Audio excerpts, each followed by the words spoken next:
Cinema release అయ్యి చూడాలని ఉన్నా చాలామంది థియేటర్కి వెళ్ళి చూసేంత టైం లేక ఎప్పుడు ఓటీటీలో వస్తుందని ఎదురు చూస్తున్న వారికి ఈ వారం ఓటీటీలో స్ట్రీమింగ్ అయ్యే కొన్ని ముఖ్యమైన సినిమాలు ఏవో చూద్దాం రండి. నా సామి రంగ ఈ చిత్రంలో నాగార్జునతో పాటు ఆశికా రంగనాథ్, అల్లరి నరేష్, రాజ్ తరుణ్, మీర్నా మినాన్, రుక్షర్ తిల్లన్ కీ రోల్స్ చేశారు. ఈ చిత్రాన్ని డిస్నీ ప్లస్ హాట్ స్టార్ లో ఈ నెల ఫిబ్రవరి 17 నుంచి స్ట్రీమింగ్ కానుంది.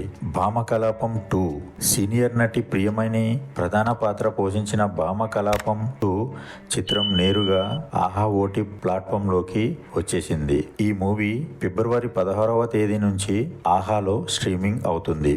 ది కేరళ స్టోరీ అత్యంత వివాదాస్పదమైన ది కేరళ స్టోరీ చిత్రం ఓటీటీలోకి వచ్చేసింది. ఫిబ్రవరి 16వ తేదీన జీ5 ఓటీటీ ప్లాట్ఫామ్ లో ఈ చిత్రం స్ట్రీమింగ్ అవుతుంది. 20 కోట్ల బడ్జెట్ తో వచ్చిన ఈ కేరళ ఫైల్స్ మూవీ 300 కోట్లకు పైగా వసూలు సాధించి సంచలనం సృష్టించింది. అయితే అత్యంత వివాదాస్పదం కూడా అయింది. ది కేరళ స్టోరీ చిత్రం జీ5 ఓటీటీ ప్లాట్ఫామ్ లో తెలుగు డబ్బింగ్ లోనూ అందుబాటులో ఉంది. సలార్ అదేంటి సలార్ ఆల్రెడీ నెట్ఫ్లిక్స్ లో స్ట్రీమింగ్ అవుతుంది కదా అని డౌట్ రావచ్చు. కానీ ఇక్కడ చెప్పుకునేది Salaar Hindi version. Pan India star Prabhas హీరోగా నటించిన Salaar movie Hindi version Disney plus hot star లో ఫిబ్రవరి 16వ తేదీ నుంచి స్ట్రీమింగ్ అవుతుంది. ఇప్పటికే సలార్ తెలుగు, తమిళం, మలయాళం, కన్నడ, ఇంగ్లీష్ భాషల్లో నెట్ఫ్లిక్స్ ఓటీటీలో అందుబాటులో ఉంది. అయితే ఈ మూవీ హిందీ వెర్షన్ మాత్రం హాట్ స్టార్ లో అడుగు పెట్టింది. ప్రశాంత్ నీల్ దర్శకత్వంలో హై వోల్టేజ్ యాక్షన్ మూవీగా సలార్ వచ్చింది.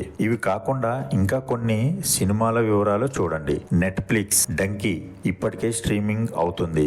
Disney plus Hotstar Saba Nayagan Telugu already streaming అవుతుంది. Amazon prime video Root number 17 Tamil movie ఫిబ్రవరి 15 నుంచి స్ట్రీమింగ్ అవుతుంది. అమావాస్ హిందీ మూవీ ఫిబ్రవరి 16 నుంచి స్ట్రీమింగ్ అవుతుంది. Love story an Hindi web series ఇప్పటికే స్ట్రీమింగ్ అవుతుంది. ఇక జీ5 లో చూసుకుంటే queen Elizabeth Tamil, Malayalam movie streaming అవుతుంది. ఇవి ఈ వారం ఓటీటీలో స్ట్రీమింగ్ అయ్యే చిత్రాలు. ఈ వీడియో గానీ మీకు నచ్చినట్లయితే please like and subscribe my channel. Thank you. జై సినిమా.